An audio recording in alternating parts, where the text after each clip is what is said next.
Assalamualaikum warahmatullahi wabarakatuh. Bertemu lagi dengan podcast kedua dari FEC, yaitu Fasikal, yang akan mengangkat topik bertemakan menggali abu sejarah kelam komunis Indonesia. Nah, kita kan anak zaman now nih, kita hanya tahunya tuh setelah merdeka aja. Tahu sejarah itu paling dari buku sejarah mata pelajaran itu juga. Kalau misalkan tahu sejarah kelam yang dulu paling nanya sama kakek nenek. Nah kan kadang kalau kita udah lahir, kita tahu kakek neneknya sudah meninggal, jadi belum tahu dong sejarah kelam Indonesia. Nah dari sini kita akan menggali semua sejarah kelam Indonesia, seperti kayak PKI, terus ada juga sejarah yang kelam sebelum PKI atau sudah PKI yang ada di Indonesia. Tapi sebelum kita mulai masuk ke dalam topiknya, kita kenalan dulu ya. Kan katanya kalau tak kenal maka sayang. Nah jadi kita kenalan dulu.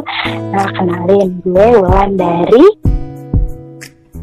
Domisioner Unis Tangerang, dan gue gak sendiri sih, gue ditemenin sama Bang Arfan sebagai PLT Kesma Unis Tangerang. Nah kita mulai aja ya, kita undang Bang Arfan untuk masuk ke dalam podcastnya. Ayo Bang Arfan, cerita sedikit dong, gimana sih sejarah kelam komunis di Indonesia? Oh iya, izin masuk ya Kak Wulan. Jadi perkenalkan diri lagi nih, perkenalkan nama saya Samsul Arfan.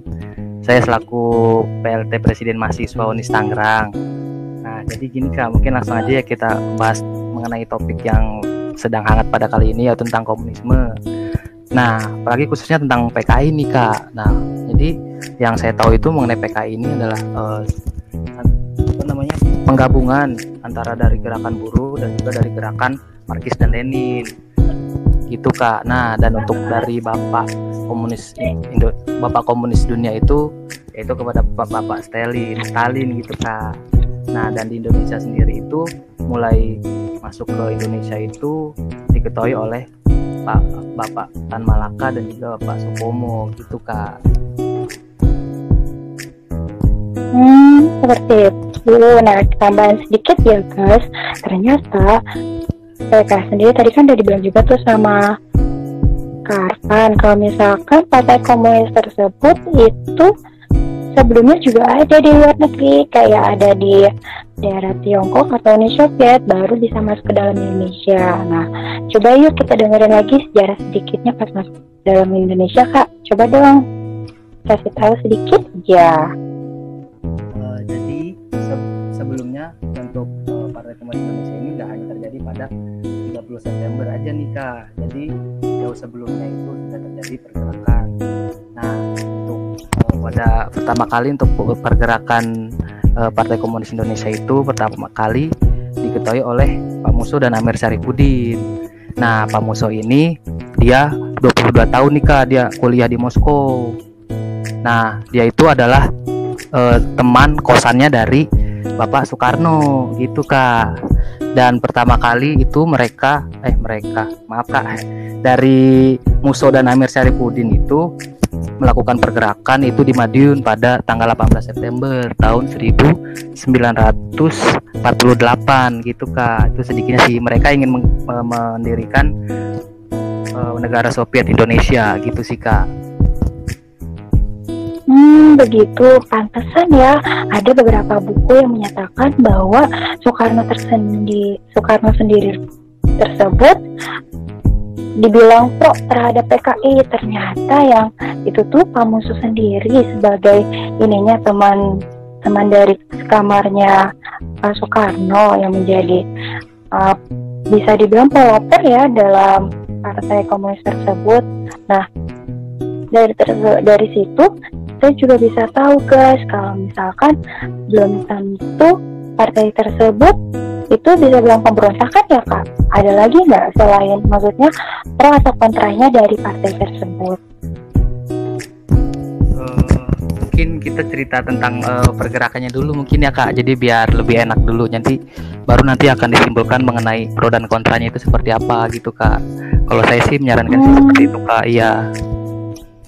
Ayo kita mulai dulu Kak, coba sejarahnya dari tersebut gimana sih, biar kita tahu nih komunis di Indonesia tuh sejarahnya awalnya dari apa, terus bisa berkembangnya tuh seperti apa. Nah, jadi gini Kak, jadi kita lanjut lagi tentang Pak Muso dan Pak Amir Syarifudin ya Kak. Oke. Nah, jadi dari Pak Muso dan Amir Syarifudin itu, yang pertama kan tadi udah diceritain bahwa Pak Muso ini adalah teman baiknya dari Pak Soekarno sendiri. Nah, Pak Muso ini dan Pak Amir Syarifudin setelah melakukan pergolakan selama mungkin selama 10 harian lebih sih Kak. Nah, akhirnya Pak Muso ini ditangkap nih Kak dan tewas ditembak oleh Kolonel Sumandi, dan Pak Amir Syarifudin ini akhirnya ditangkap dan dibawa ke Yogyakarta gitu sih Kak untuk singkatnya. Jadi awal mereka berontak bisa ditangkap seperti itu awalnya di mana ya Kak? Di Madiun ya tadi ya? Iya Kak. Nah, setelah di Madiun mereka kemana lagi Kak melakukan ininya? Jadi selama 10 hari itu dia melakukan pergerakan banyak sih Kak, dari Jawa Tengah dan Jawa Timur itu mereka sudah bisa menguasai gitu Kak. Hampir seluruh sekitar Jawa Timur dan Jawa Tengah itu mereka sudah bisa menguasai Kak. Dan akhirnya dari Pangdam dari Siliwangi itu akhirnya mereka melakukan penyergapan kepada Pak Muso dan juga Pak Amir Syarifudin. Nah, Pak Amir Syarifudin ini awalnya merupakan kabinet dari Mohatta gitu Kak. Nah, dia ini adalah ketua dari Partai Sosialis Indonesia gitu Kak. Jadi dia ini adalah saingan dari Sultan Syahrir yang mendirikan Partai Sosialis gitu Kak, cerita sedikitnya. Ini cerita sebelum terjadinya yang sejarah G30 SPKI itu ya? Iya Kak, itu yang terjadi di Madiun.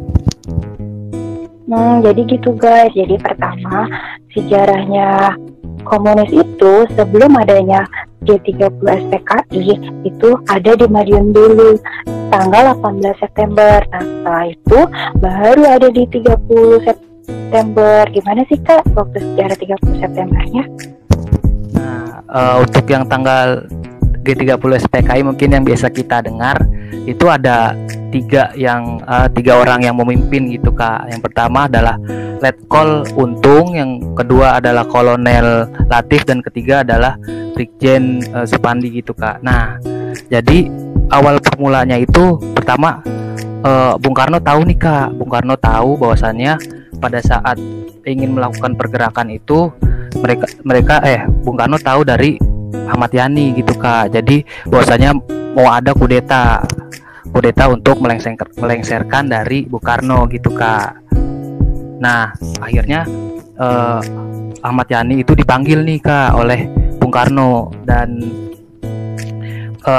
memberikan mandat ke Ahmad Yani bahwasanya memang Ahmad Yani menceritakan bahwa mau ada kudeta pada tanggal 30 September yang dipimpin oleh Letkol Untung gitu Kak. Jadi ternyata pergerakan tersebut Soekarno sudah tahu nih guys kalau misalkan bakalan ada kudeta dari PKI tersebut. Oh iya Kak, PKI sendiri katanya ada dua ya. Maksudnya ada yang Soekarno tahu, ada juga yang Soekarno nggak tahu. Itu perbedaannya gimana sih Kak antara? Sebenarnya Soekarno itu yang saya tahu awalnya memang dia mengetahui untuk ada namanya jadi ada dua pergerakan nih Kak. Yang pertama adalah Dewan Jenderal, yang kedua adalah Dewan Revolusi. Nah, Dewan Jenderal ini adalah para kepercayaannya dari Bung Karno gitu Kak. Yang pertama adalah yang tentunya adalah Ahmad Yani yang sempat digadang-gadang ingin dijadikan presiden selanjutnya oleh Bung Karno sendiri gitu Kak. Nah, yang kedua adalah Dewan Revolusi. Nah, Dewan Revolusi ini mungkin bisa dibilang adalah seperti superhero-nya dari penupasan dari G30 SPKI kayak Soeharto dan lain-lain. Jadi sebenarnya Dewan Revolusi ini bisa dibilang mungkin kayak seperti pemimpin sebagai superhero, tapi bisa dibilang mungkin dia adalah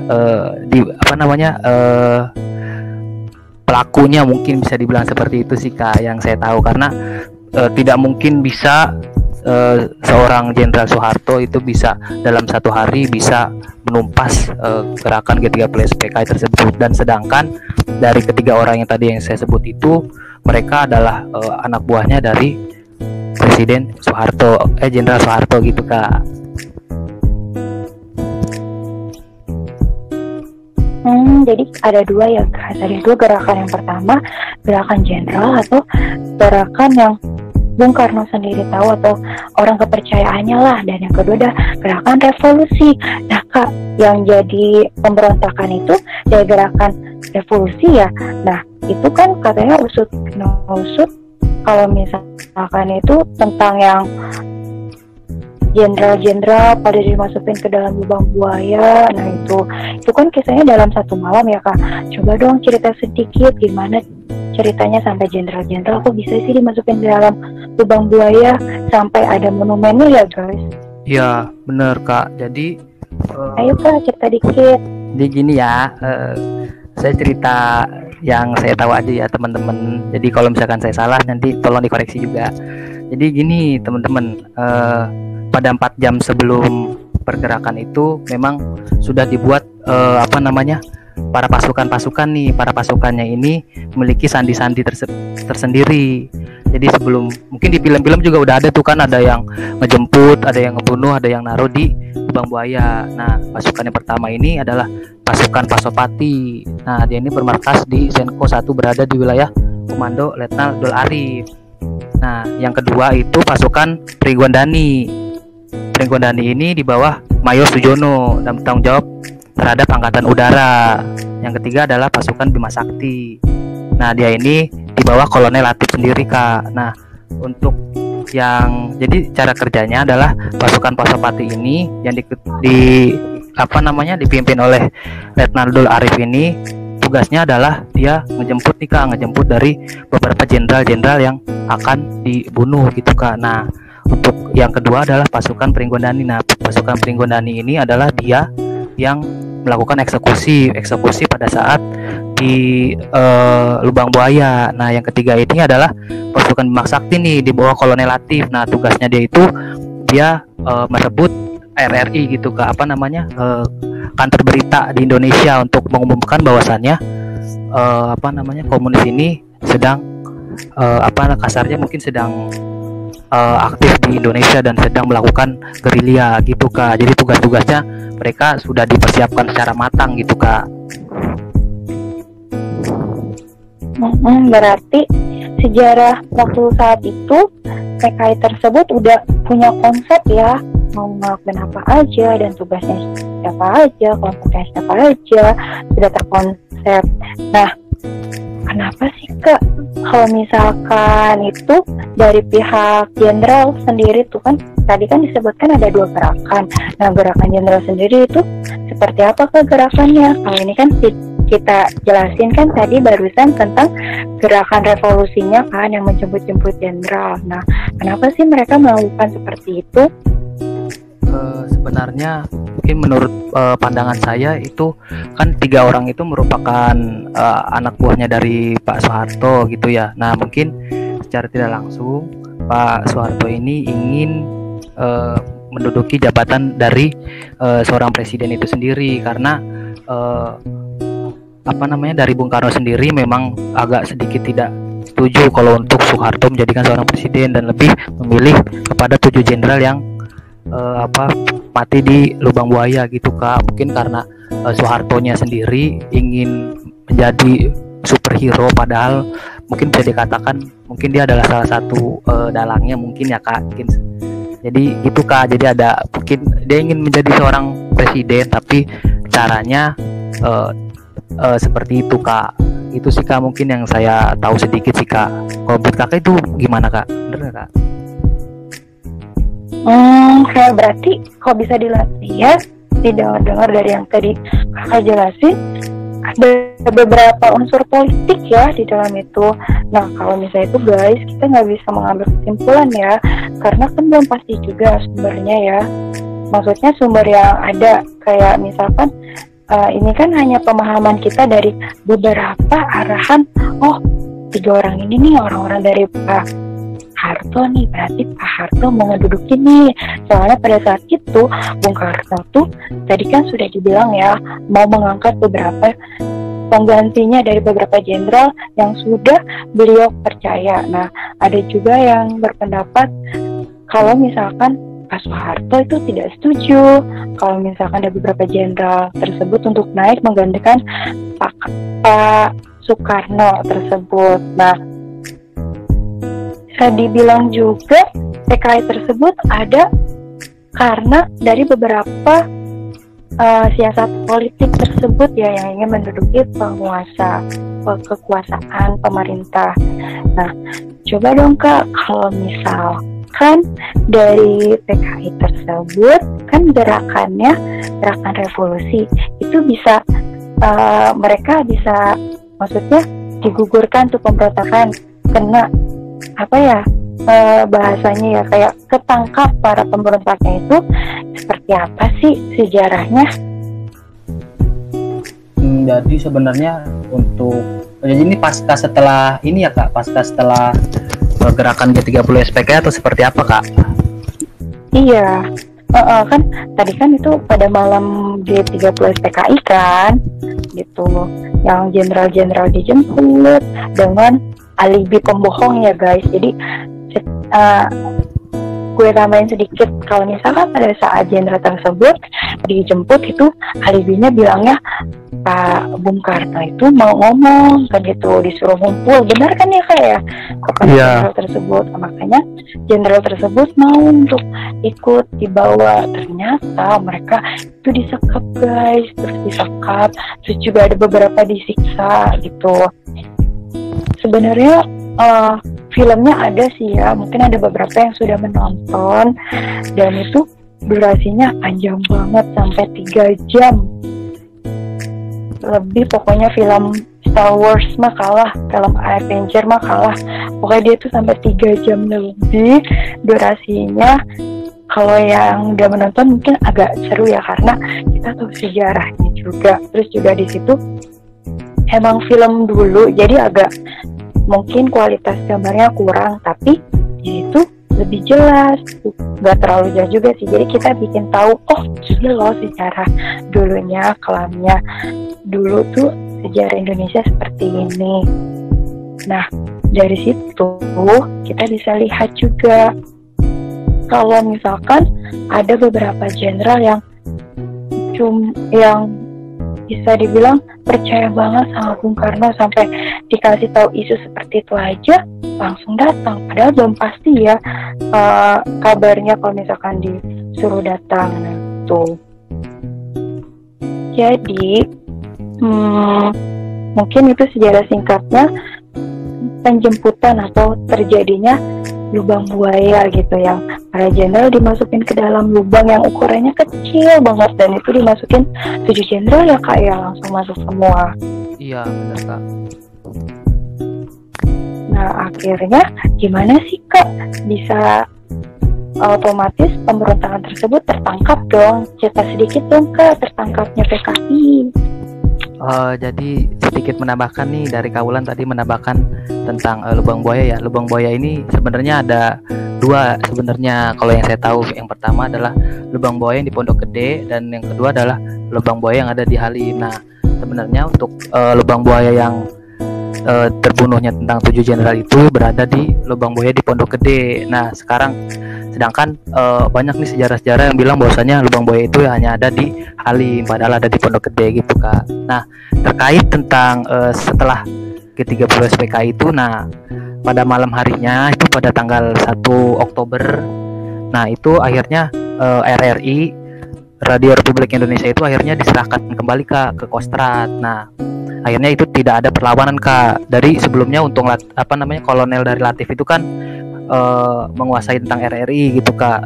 Nah akhirnya dikembalikan lagi ke Kostrad dan tidak terjadi tembak menembak dan berujung damai gitu Kak. Nah akhirnya di situ Pak Soeharto berkumandang nih Kak, bahwasannya G30 SPKI semuanya sudah ditangkap dan kembali seperti semula gitu Kak. Jadi pergolakan dari G30 SPKI itu berakhir pada saat Pak Soeharto mengumandangkan di RRI gitu sih Kak. Bisa didengar agak agak aneh gitu. Agak aneh nggak sih guys? Jadi masa cuma ditangkapnya cuma kayak gitu doang ya, cuma dikumandangin, terus juga bisa dibilang langsung ketangkap dan udahan deh pemberontakan tersebut. Nah, tapi ada lagi nggak sih Kak pemberontakan setelah 30 September tersebut? Sebenarnya kalau untuk setelahnya lagi ada sih Kak, banyak itu setelah paskanya. Bahkan dari Presiden Soeharto sendiri pas dia menjadi seorang presiden, dia menginstruksikan bahwasannya untuk seluruh warga di Indonesia yang menganut atau sedikit ada paham tentang komunis itu langsung dieksekusi mati gitu Kak. Mungkin secara tidak langsung Pak Soeharto mungkin sedikit melanggar HAM gitu Kak. Mereka warga-warga Indonesia yang mungkin sekiranya sedikit wah nih kamu komunis, akhirnya ditangkap dan dieksekusi gitu Kak.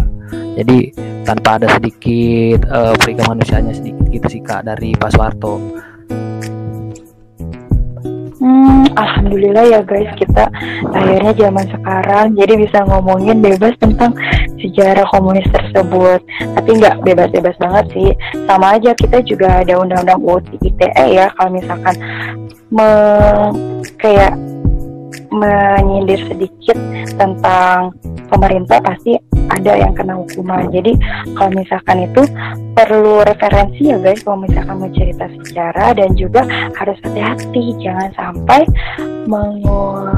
menyindir tentang pemerintahan. Nah, kita lanjut sedikit ya Kak.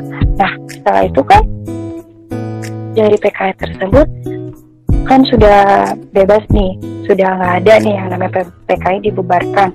Terus juga kan katanya kan di situ dari bisa dibilang rezim Soeharto sendiri bilang katanya kalau misalkan ada rakyat yang mengetahui tentang seperti PKI sendiri atau tentang komunis tersebut akan dihukumkan. Nah, itu kan bukannya banyak tuh ya yang namanya pemberontakan. Nah, itu apa aja sih Kak pemberontakannya selain dari PKI sendiri? Kalau saya sebutin satu persatu banyak sekali sih setelah dari pergerakan G30 SPKI gitu Kak. Jadi saya tidak terlalu banyak mungkin Kak. Mungkin alangkah baiknya sih kita ngebahas tentang pergerakan setelah G30 SPKI gitu aja sih Kak. Jadi banyak sih Kak, ada nggak terhitung mungkin sampai sekarang juga yang lebih hangat ini mungkin yang tentang pelanggaran HAM yang terjadi sekarang itu mungkin bisa jadi penyebabnya juga sih setelah G30 SPKI gitu sih Kak. Oh ya Kak, ada sedikit tambahan nih Kak. Jadi dari 3 orang tadi yang sebagai pemimpin G30 SPKI itu tadi yang saya sebutkan Letkol Untung. Nah, Letkol Untung ini akhirnya dia dieksekusi mati nih Kak pada tanggal 1969 di Cimahi. Nah, setelah dia ditangkap akhirnya dia dihukum mati. Nah, terus yang kedua adalah Kolonel Latif tadi yang sudah saya jelaskan, dia memimpin di pasukan Bima Sakti.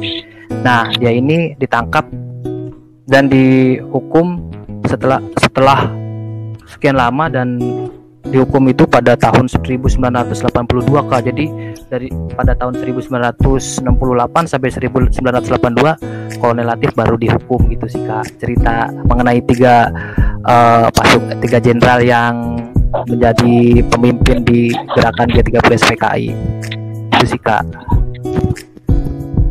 Nah, tadi kan kita sudah dengar ya tentang sejarah PKI yang tadi dari awal sebelum pemberontakannya PKI pada tanggal 18 September dan mulai pemberontakannya PKI pada tanggal 30 September dan sampai sesudahnya pemberontakan tersebut sampai ada rezimnya dari Soeharto. Kalau misalkan ada warga Indonesia yang mengetahui tentang komunis itu nanti dipenjara, dihukum. Nah, alhamdulillah kita lahir zaman sekarang ya guys. Tapi walaupun kita lahir zaman sekarang, tetap aja di kita juga ada yang namanya UU ITE. Jadi kalau misalkan mau kayak bahasa anak sekarang sih ngebacot tentang pemerintahan, kayaknya di dikurangi lah, nanti bakal kena hukum kalau misalkan menyindir tentang pemerintah. Nah, kalau menurut pendapat gue ya, jadi gue sendiri sih ngedengar ada pro dari Soekarno sendiri. Apa mungkin yang pelopor dari PKI kan Pak Musso, yang teman sekamarnya Soekarno sendiri. Jadi sampai sekarang sih sejarah, ini sih gue baca dari buku sejarah singkatnya Soekarno, sampai beliau meninggal itu Soekarno diisuin ya kasat kusut katanya masih pro sama PKI, karena PKI sendiri juga kan ada yang bilang kan orang-orang kepercayaannya Soekarno yang tadi dibilang kan ada 2 gerakan kan, gerakan jenderal tersebut yang gerakan beberapa yang isinya beberapa jenderal yang jadi dukungan atau kepercayaannya Bapak Soekarno gitu. Nah, ada juga yang gerakan revolusi tersebut, yang gerakan tersebut yang membuat jenderal-jenderal ditangkap terus dimasukkan atau dibunuh dalam lubang buaya tersebut. Nah, kalau menurut gue sendiri, pandangan gue mengenai PKI sendiri ya, masih agak gampang sih ya. Bisa dibilang kok sekarang tuh filmnya PKI aja yang sampai 3 jam itu sampai diboikot, nggak boleh ditayangin kan gitu. Padahal dulu nyokap gue bilang, sampai kakek nenek gue bilang, almarhum itu bilang katanya kalau dulu tuh ada filmnya loh PKI, tapi pas sekarang udah nggak boleh disiarkan.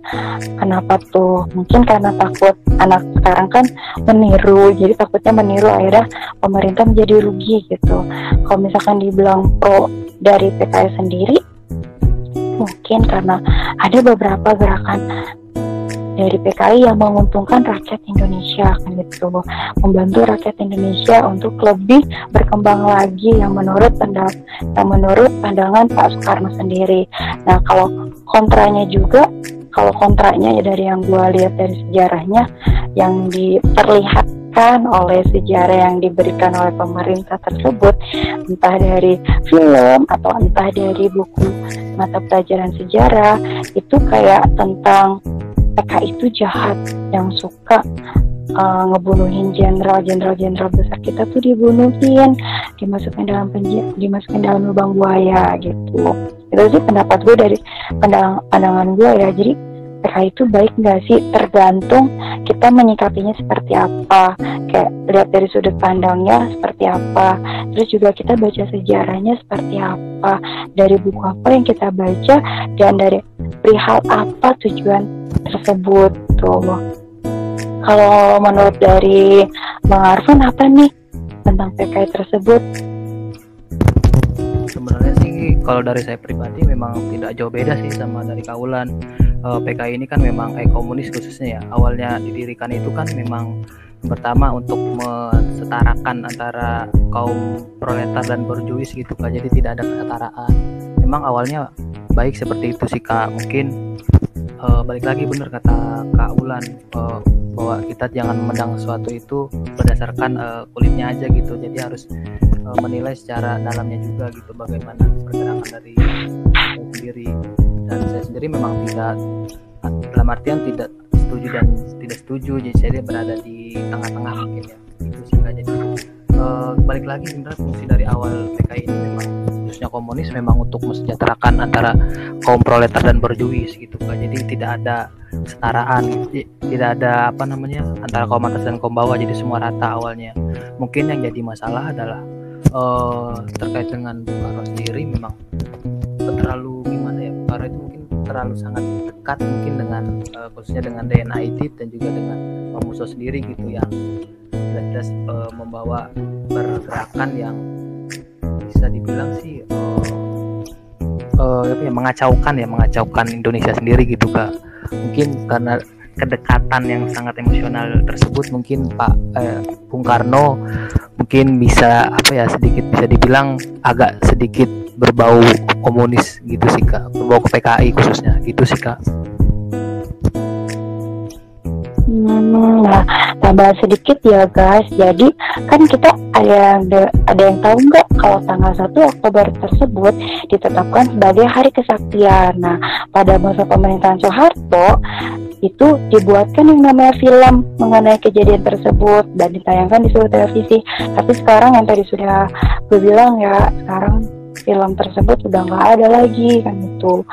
Entah alasannya kenapa atau gimana ya, kurang tahu juga sih, apa karena anak-anak milenial sekarang ini kan suka meniru nih, kayak TikTok aja kan meniru gerakan, akhirnya banyak yang menggunakan TikTok karena suka sama gerakannya. Nah, jadi mungkin film PKI sekarang nggak ditayangin atau diboikot, nggak boleh ditayangin itu karena takutnya anak zaman sekarang meniru, akhirnya nanti ada pemberontakan komunis zaman now gitu. Nah, betul juga tuh pendapatnya dari Bang Arfan sendiri ya, kalau misalkan kita nggak boleh melihat dari covernya aja, sesuatu tuh nggak boleh lihat dari covernya aja. Contoh dasarnya seperti ini nih, kayak misalkan ya, kayak orang itu nih tapi bersih, wangi, terlihat tampak dari yang kita lihat visual, tapi ternyata dia pembunuh loh, dia juga ternyata psikopat. Tahu kan psikopat? Pasti udah pada tahu lah film-film psikopatnya gitu. Jadi kelihatannya doang baik, tapi dalamnya ternyata jahat. Nah, jadi kalau mencari sesuatu atau mencari ilmu, bahkan kita harus tahu dalamnya itu seperti apa. Jadi jangan nanggung. Ya kayak apalagi sekarang nih, yang namanya suka rumor-rumor tentang hoax kan. Suka ada nih hoax tentang ini, tentang itu, kita mengiyakan padahal itu belum pasti. Jadi kita harus menggali terus ya guys, apapun yang diberikan dan gitu, sampai ke sumbernya yang lebih, yang sudah absah lah, maksudnya yang udah benar-benar otentiknya tuh ada. Kayak contohnya kayak misalkan rumor tentang ini nih, kayak tentang sekarang kan lagi COVID kan. Nah, kita kan nggak tahu kan, taunya COVID itu tentang ini aja, tentang virus-virus yang bikin inilah, yang bisa bikin itulah, terus tanda-tandanya inilah gitu. Tapi kan kita nggak tahu virus tersebut seperti apa dan virus tersebut tuh bisa membuat apa. Nah, dari situ kalau kita mempelajarinya, kita bisa tahu dan cara mengatasinya gitu. Walaupun makanya sekarang lagi dicarikan obat virus tersebut. Jadi mungkin bisa ditarik kesimpulan dari sejarah ini ya. Kita mungkin udah mulai cari kesimpulan aja ya kali ya Bang Arfan ya. Udah lama juga kita ngebacot ya. Jadi udah banyak banget nih omongan-omongan ya gitu. Jadi kesimpulan dari yang kita omongin sekarang ini, sejarah tentang komunis tersebut, bisa diambil baiknya lah, positifnya itu dari karena tujuan awalnya kayak menyeratakan. Jadi kayak nggak ada stratifikasi sosial gitu. Jadi yang kaya ya kaya, yang miskin ya miskin, nggak ada. Karena tujuan dari partai komunis tersebut adalah untuk menyeratakan. Jadi kayak lu kaya, lu miskin, kita semua sama gitu. Jadi itu dari sikap positifnya ya. Kalau negatifnya mungkin ada yang berpendapat kalau komunis tersebut ingin menghancurkan yang punya stratifikasi yang tinggi seperti kayak jenderal-jenderal. Maka jenderal-jenderal itu ditangkapin, terus dimasukin ke dalam lubang buaya, dibunuhin dan gitu. Itu karena dari covernya sih kelihatan dari sejarah atau dari film yang ada gitu, yang udah kita tonton, yang udah kita lihat yang gitu. Padahal kita nggak tahu juga sih sejarah yang aslinya seperti apa, karena sejarah tersebut masih ditutup-tutupi. Nah, gue cuma mau bilang aja ya, kalian boleh percaya sama yang kita bilang, tapi kalau bisa kalian mencari sumber yang lebih pasti. Kita kan hanya berargumentasi, hanya mengingatkan ada loh yang namanya sejarah dari ini kan gitu, dari komunis, dari PKI, dan dari sebelumnya, dari pemberontakan sebelum PKI, dari pemberontakan PKI dan setelah PKI tersebut gitu. Nah, kalian jangan mengambil kata podcastnya Kaulan nih, kata podcastnya Bang Arfan nih, ceritanya seperti ini. Jangan seperti itu ya, tapi kalian mencari lagi sumber yang aslinya seperti apa, menggali lagi sebenarnya tuh kisahnya tuh seperti apa sih kan gitu. kalau kalian menggali tersebut, nanti kalian bisa tahu gimana aslinya sejarah PKI tersebut gitu. Nanti bakal terungkap keaslian dan keabsahan dari PKI tersebut. Jadi jangan sampai ngedenger dari podcast kita doang ya. Jadi kalian harus mencari yang keasliannya seperti apa gitu, biar kalian tahu nih sejarah Indonesia itu seperti apa. Nah, coba dong Kak, pesan dari Bang Arfan, intisarinya apa nih? Kalau tadi kan dari gue ya, dari Bang Arfan sendiri apa? Kalau saya ya pribadi mungkin lebih mengingatkan kepada pada khususnya untuk anak muda ya, untuk lebih melek lagi dalam sejarah gitu. Jangan sampai sejarah kita sendiri pun kita lupakan gitu. Mungkin kalau dari istilahnya Bung Karno itu jas merah, jangan lupakan sejarah gitu. Jadi anak muda sekarang, ayo kita sama-sama untuk melek tentang sejarah itu seperti apa dan bagaimana biar kita tidak dibohongi oleh sejarah-sejarah yang ditutup-tutupi. Begitu aja sih mungkin dari saya, Kaulan. Nah, udah ya guys, udah capek nih banyak ngomong, kering rasanya gigi nih. Ya udah kita tutup aja kali ya Bang Arfan ya. Kalau ada kata-kata yang salah atau ada yang melejit dikit gara-gara lidahnya berantem nih sama Gusti ngomong terus gitu, mohon dimaafin ya guys, namanya juga manusia, banyak salah, nggak ada yang sempurna. Oke, akhir kata kita mengucapkan terima kasih yang sudah menonton podcast kita kali ini. Nah, jangan lupa dibagikan, kasih tahu yang lain juga ya kalau kita tuh ada podcast mungkin sedikit bermanfaat lah ya, walaupun dengerin bacotan kita yang seperti ini. Ya udah, terima kasih sekali lagi, terima kasih Bang Arfan yang sudah mau bantu, yang sudah mau ngeluangin waktunya dalam bacotan kali ini di podcast ini. Ya, terima kasih kembali Kak Ulan.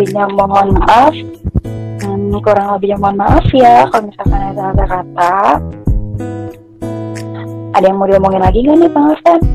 Udah, tutup nih, tutup aja. Udah, mau minum aus soalnya. Iya. Iya. Ya udah, kasih ya guys. Assalamualaikum warahmatullahi wabarakatuh.